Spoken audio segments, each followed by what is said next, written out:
नमस्कार, मी किरण वाजगे. आपण पाहत आहात आपला आवाज. आपला आवाज मध्ये आपलं मनस्वी स्वागत.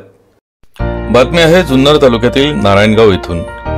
नारायणगाव येथील विक्रांत नागरी सहकारी पतसंस्था माजी उपसरपंच संतोष वाजगे मित्र मंडळ यांच्या संयुक्त विद्यमाने नारायणगाव विकास सोसायटीचे सर्व नवनिर्वाचित संचालक मंडळ तसेच श्री हनुमान देवस्थान ट्रस्टच्या बिनविरोध निवड झालेल्या सर्व संचालकांचा आज विक्रांत पतसंस्थेच्या प्रांगणात जाहीर सत्कार करण्यात आला. याप्रसंगी जिल्हा परिषद सदस्य आशाताई बुचके, विघ्नर सहकारी साखर कारखान्याचे संचालक संतोष नाना खैरे, सरपंच योगेश पाटे, सरपंच राजेंद्र मेहेर, उद्योजक संजय शेट वारुळे, माजी उपसरपंच संतोष वाजगे, तंटामुक्त समितीचे अध्यक्ष ज्ञानेश्वर आवटी, श्री हनुमान देवस्थान ट्रस्टचे व विकास सोसायटीचे सर्व संचालक, जैन सकल संघाचे अध्यक्ष अशोक खिंवसरा, उद्योजक अशोक गांधी, संजय मुत्ता, संजय चोरडिया, अनिल दिवटे, निलेश गोरडे, भागेश्वर डेरे, अजित वाजगे, संदीप वारुळे, मुकेश वाजगे, हेमंत वारुळे, तेजस वाजगे, हेमंत कोल्हे, महेंद्र खेबडे, चेतन पडगम, विकास बाळसराफ, सचिन कोराळे, प्रशांत ब्रह्मे, पंकज आवाड, विक्रांत वाजगे तसेच विक्रांत पतसंस्थेचे संचालक आदी मान्यवर यावेळी उपस्थित होते. याप्रसंगी राज्यात एमपीएससी परीक्षेत प्रथम आलेल्या अक्षय बारवे तसेच सामाजिक क्षेत्रात उल्लेखनीय कामगिरी करणाऱ्या हर्षल मुत्था, विश्वनाथ भाऊ पाटे, अशोक खिंवसरा यांचा देखील सन्मान करण्यात आला. यावेळी सरपंच योगेश पाटे, तंटामुक्तीचे अध्यक्ष ज्ञानेश्वर आवटी, अशोक गांधी यांनी आपले विचार व्यक्त केले. कार्यक्रमाचे सूत्रसंचालन मुकेश वाजगे यांनी केले तर आभार अजित वाजगे यांनी मानले. ब्युरो रिपोर्ट, आपला आवाज, नारायणगाव.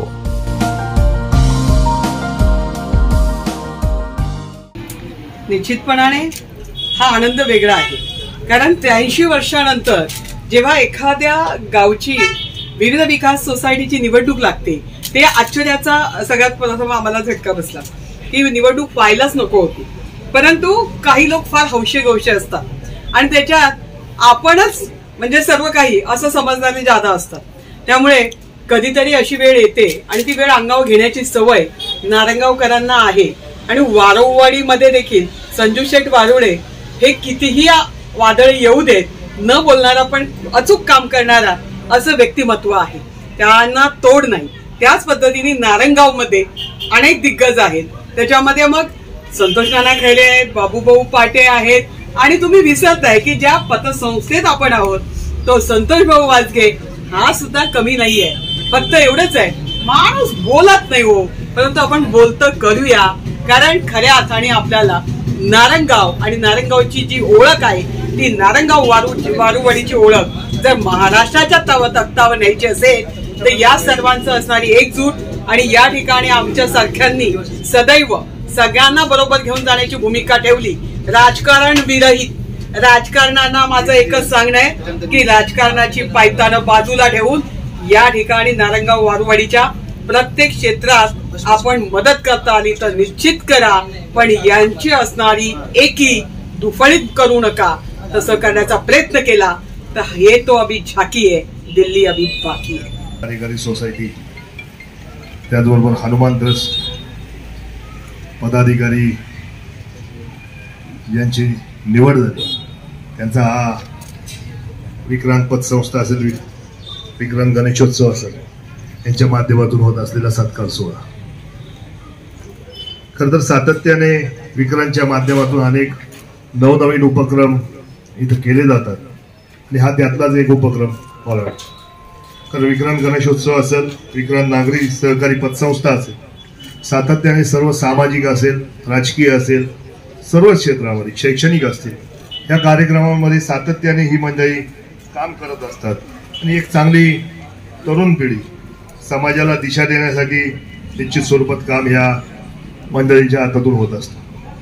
आणि आजच्या या सत्कार समारंभाच्या निमित्ताने खरं तर काही गोष्टी निश्चित स्वरूपात सांगू शकतो. मी पॅनल प्रमुख म्हणून तुम्ही माझं नाव घेता, मी काय पॅनल प्रमुख नाही. मी आपल्या सगळ्यांना फक्त बरोबर घेऊन आपली गावची बैठक बिघडू नये यासाठीचा किल्ला प्रयत्न होता. मग त्याच्यात कोणताही राजकीय अधिनिवेश आम्ही बरोबर घेतला नाही. आम्ही बाजूला ठेवूनच राजकीय पक्षांचे जोडे सगळे बाजूला ठेवून आपलं गाव नारायणगाव असेल, वारुवाडी असेल, जे आता बाजूला वेगळं जरी दिसलं असतं ग्रामपंचायतच्या माध्यमातून तरी सुद्धा आपली एकच सगळी, म्हणजे आपण बागेश्वराची यात्रा करतो तशीच देवीची सुद्धा यात्रा करतो. वेगळं असं आपल्याकडं आपण कोणत्याही स्वरूपात हनुमान मित्र मंडळ असेल अशी वेगळं काही आपण धरतच नाही कोणत्या अँगलनी. आणि आपल्या जथ्यांमध्ये सुद्धा मला वाटतं हे वेगवेगळे जथे प्रत्येक मंदिराकडे दिलेले आहेत की जेणेकरून तिथं संघर्ष न होता चांगल्या पद्धतीचं काम कसं करता येईल ह्या माध्यमातून खरं आणि सर्वांगीण गावचा विकास कसा होईल यासाठी खरं तर ही आपल्या पूर्वजांनी केलेली रचना. आणि मला वाटतं आम्ही त्याच पद्धतीने काम करायचा प्रयत्न केला. त्यांच्याच पाऊलावर पाऊल ठेवून आपण सगळ्यांनीच एकत्र येऊन बसलं पाहिजे. मग ती सगळ्याच मंडळींना आम्ही बरोबर घेऊन काम केलं. आणि आजचं हे यश निश्चित स्वरूपात त्याच्यातच आहे. समोरच्या विरोधकांना सुद्धा सांगत होतो की 4 जागा वाढणारे 2 जागा तुम्ही म्हणताय त्या पद्धतीने तुम्ही सांगाल त्या घेऊ. फक्त आता काय झाले, ज्या दिवशी ज्या माघारीचे दिवस होती त्या दिवशी कोणी जवळ आलं नाही दादा, बरोबर ना. पण नंतर मात्र मग दुसऱ्या दिवशी प्रस्ताव यायला लागले.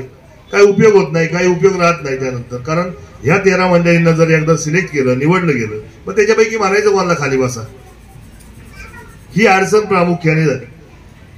भविष्यात काम करत असताना सगळ्यांनाच बरोबर घेऊन काम करण्यासाठी आम्ही सगळेजण प्रयत्नशील असणार आहोत. कारण आता इथून पुढे आपली गावची यात्रा आहे, आपला काबळा बसणार, हनुमान जयंती आहे, जे दोन्ही उत्सव आपल्याला मोठ्या जी आपली परंपरा आहे नारायण या ठिकाणी PSI झाले. अतिशय खडतर परिश्रम घेऊन त्यांनी MPSCच्या परीक्षेत अभूतपूर्व असं यश मिळवले.